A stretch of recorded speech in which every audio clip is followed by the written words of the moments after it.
Hi all, welcome back to my channel Grammar Made Easy. நேத்து ஒரு task கொடுத்திருந்தேன், அதுக்கான ஆன்சர்ஸை பார்த்துடலாம். 4 சென்டென்சஸும் மேல ஃபிளாஷ் ஆயிட்டு இருக்கு. அந்த 4 சென்டென்சஸ்ல சப்ஜெக்ட் எது, verb எதுன்னு ஐடென்டிஃபை பண்ண சொல்லியிருந்தேன். அதுக்கான answer first one, birds fly. Birds subject, fly verb. Second sentence, children are playing. Children subject, are playing verb. Third sentence, teacher is teaching. Teacher subject, is teaching verb. Fourth sentence, dogs bark. Dogs subject, bark verb.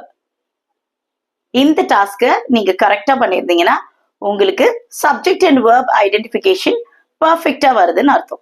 இப்போ நாளைக்கான task, ஸ்கிரீன்ல 5 verbs display ஆகும்.